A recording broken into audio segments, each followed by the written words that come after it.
President Xi's an incredible guy. Got along, made a lot of great trade deals, including over 200 planes for Boeing with a promise of 750 planes, which will be by far the largest order ever if they do a good job with the 200, which I'm sure they will. And that's General Electric also, the engines. So they're buying General Electric. So it's approximately 450 engines, 200 planes, and a promise of up to 750 if they do a good job. We had an amazing time. It was a very historic. Oh, look who we have. Hello, David. It was a very historic couple of days, I think. Million days. Sir, I know there'll be a lot of questions around the China trip, but just first on Iran, have you rejected the latest proposal from Iran, or where does that stand? Well, I looked at it, and if I don't like the first sentence, I just throw it away. What was the first sentence?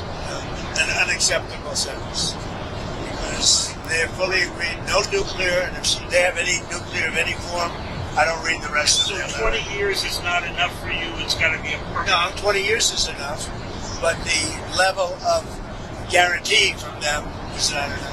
In other words, it's got to be a real 20 years, not a big one. You've got to get all the fuel out and no more production. We have to get everything, but we're not even talking about, I call it the nuclear dust. Came up with a term which seems to have caught on. I'm talking about it because they would not remove the... And they said that they can't remove it because they don't have the technology to remove it. Well, they don't have the type of tractors. They say the only one, they told me directly, they said the only one that can remove it is China or the U.S. We're the only ones with the equipment. They said you were right. It is a complete obliteration. With that being said, I want to get it. And they agreed to it, but then they took it back, but they'll agree to it eventually. Can I ask you about Taiwan? What did President Xi say to you about Taiwan? And what did President Xi say to you about Taiwan? And are you still going to approve the arms sale? So, President Xi and I talked a lot about Taiwan. He thinks they cannot have anything to do with what they're doing. I mean, he's against very much what they're doing. We talked about Taiwan. We talked about Iran a lot. And I think we have a very good understanding with both. On Taiwan, he does not want to see a fight for independence because that would be a very strong confrontation. And I heard him out. Are you going to say your word? No, I didn't make a comment on it. I heard him out. I have a lot of respect for him. On Iran, it's very interesting. He feels strongly they can't have a nuclear weapon. He said that very strongly. They cannot have a nuclear weapon, and he wants them to open up the strait. But as he said, they closed it, and then you closed them with a smile. And it's true. We control the strait, and they've done no business. Literally, they've done no business in the last 2.5 weeks, which is approximately $500 million a day. So we have. We're doing very well on all fronts. But sir, just before we leave Taiwan, Mr. President, President Xi said that there was a risk of conflict with the US over Taiwan. What's your response to that? I don't think there's a conflict, other than we don't need their strait. We don't need the Hormuz. On Taiwan, Mr. President Xi said there was a risk of conflict with the US over Taiwan. No, I don't think so. I think we're going to be. I think we'll be fine. He doesn't want to see. He doesn't want to see a war. And you have two things. You have the Iranian situation. With that, I think we agree almost entirely, other than he's a buyer and we're not. We don't need it. And on Taiwan, he doesn't want to see a movement for independence. He says, look, we've had it for thousands of years, and then at a certain period of time it left, then we were going to get it back. They had the Korean War. A lot of things happened. And all this. But, no. On Taiwan, he feels very strongly. I made no commitment either way. We'll see what happens. What about the arms sales to Taiwan? I'll make a determination over the next fairly short period. You're not necessarily going to go ahead. It was your proposal. I'll make a determination. I'm going to see. I have to speak to the person that right now is, you know who he is, that's running Taiwan. Mr. President, did President Xi make any firm commitment to put pressure on the Iranians to reopen the Strait of Hormuz? I'm not asking for any favors, because when you ask for favors, you have to do favors in return. We don't need favors. We've wiped out their armed forces, essentially. We may have to do a little cleanup work because we had a little month-long ceasefire, I guess you'd call it. But we have a blockade that's so effective. That's why we did the ceasefire. We really did the ceasefire at the request of other nations. I wouldn't have really been in favor of it, but we did it as a favor to Pakistan, horrific people, the Field Marshal, and the Prime Minister. But no, I mean, President Xi and I agree on many things, and we agree very much on trade. We're going to be doing a lot of trading. Our farmers are going to be taking in. I mean, our farmers are going to be very happy with the deal we made.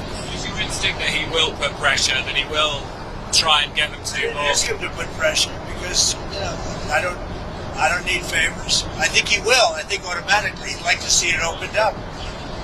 He gets about 40% of his energy or his oil from that, from the strait. We get none. We don't need it. Mr. President, on Truth Social, you said that President Xi had made a reference to the decline of the U.S. We didn't hear him say that. Maybe it was something he said in private to you. So what was it, first of all, he said that prompted you to do this? He made a statement. It might not have been from him. It was somebody, but they talked about the decline. But he said today, and he said it very publicly, he said the U.S. was declining for the last 4 years. And he said what President Trump has done in the last 15, 16 months has been virtually a miracle. He said we have the hottest country anywhere in the world.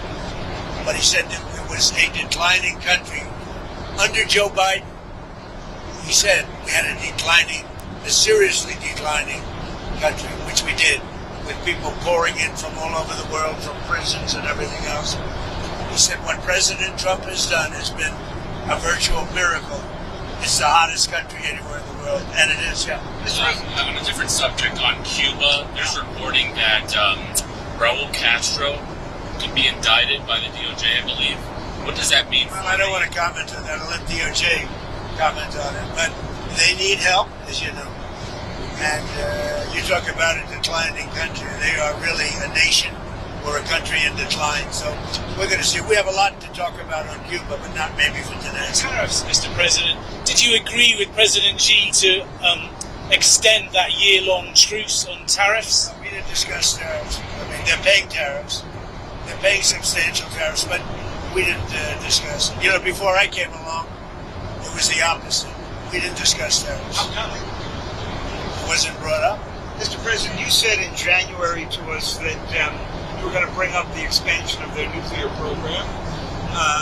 Obviously, they've got 600 weapons now by the Pentagon's estimate, going to 1,500. Did that come up? Did you succeed in getting them into any form of arms control? Or remember we discussed New You're talking about China. China. We brought it up. The denuclearization. I talk about it all the time with Russia and with China.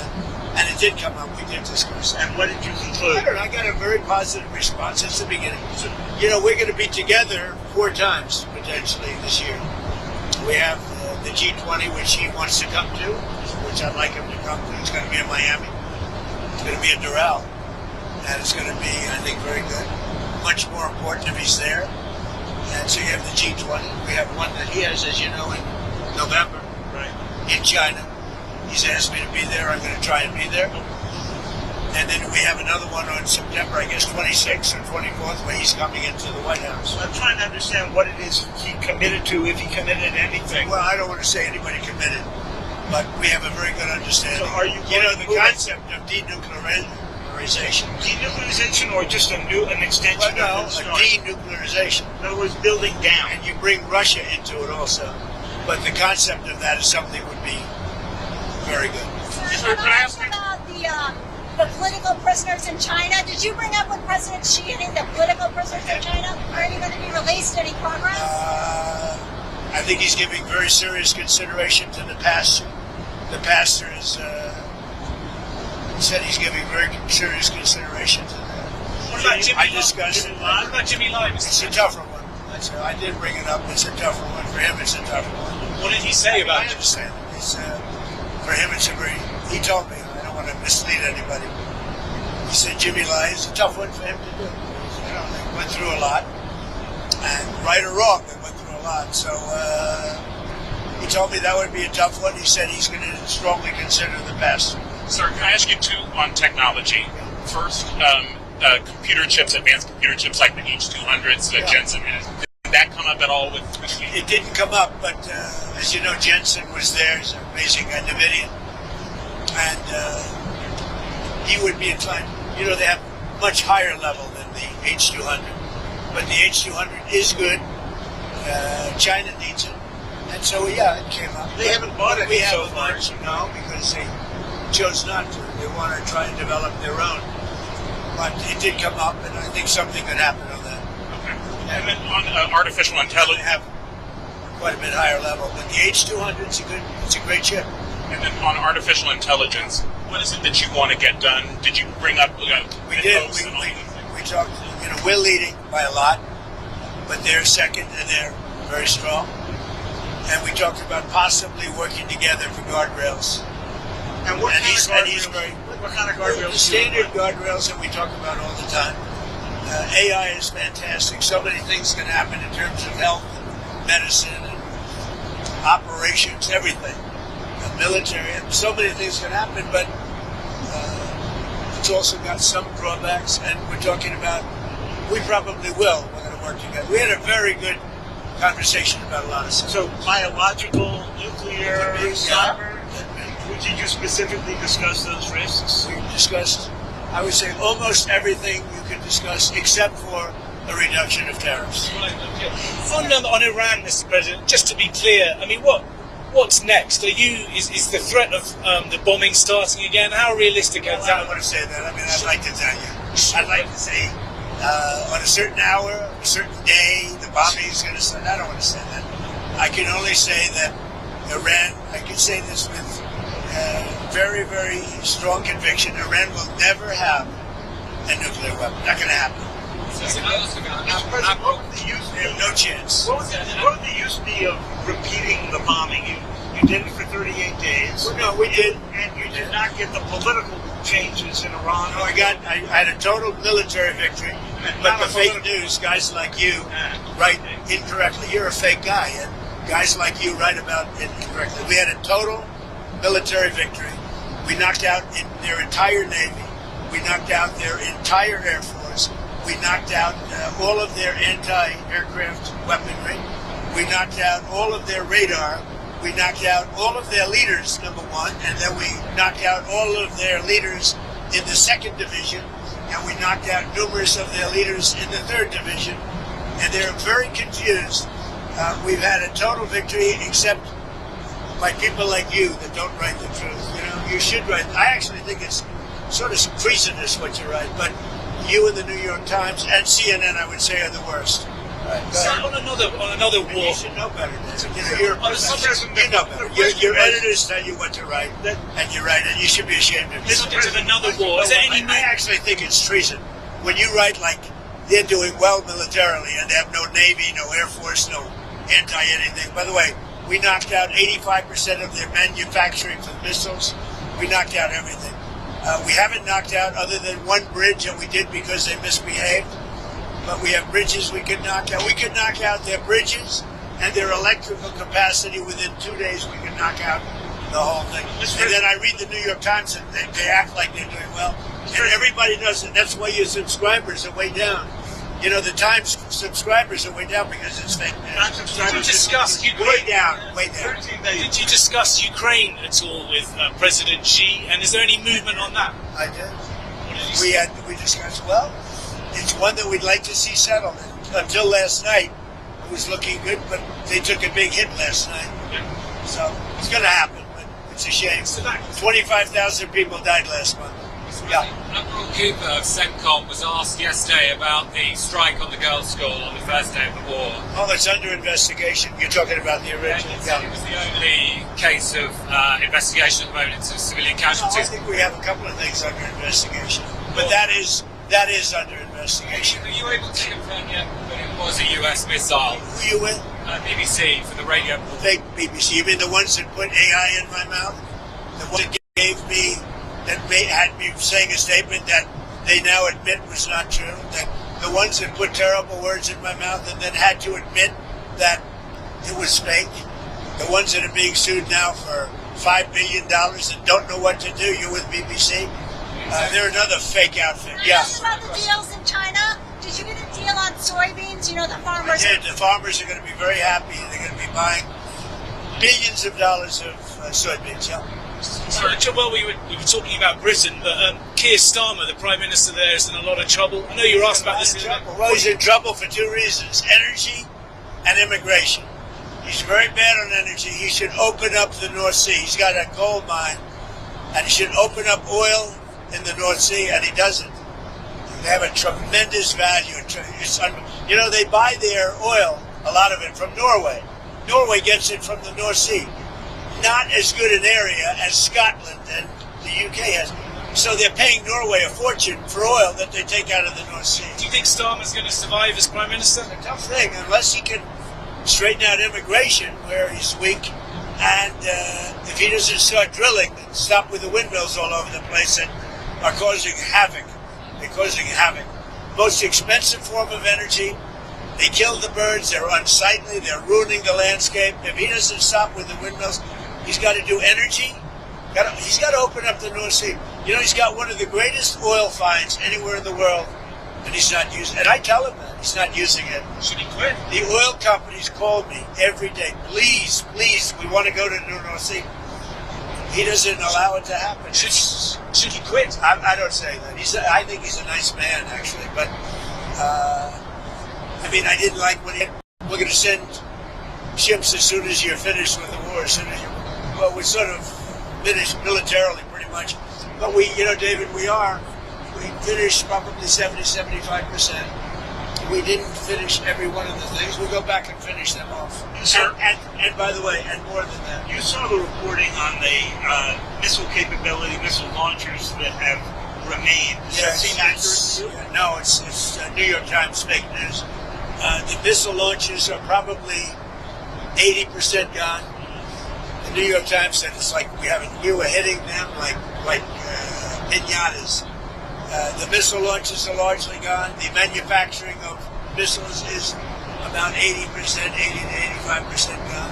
And we know where the rest of it. So if we go in, we'll take that out very early. The intelligence reports seem to indicate, though, that there are no intelligence reports. Not for they weren't intelligence reports. They were New York Times fake news.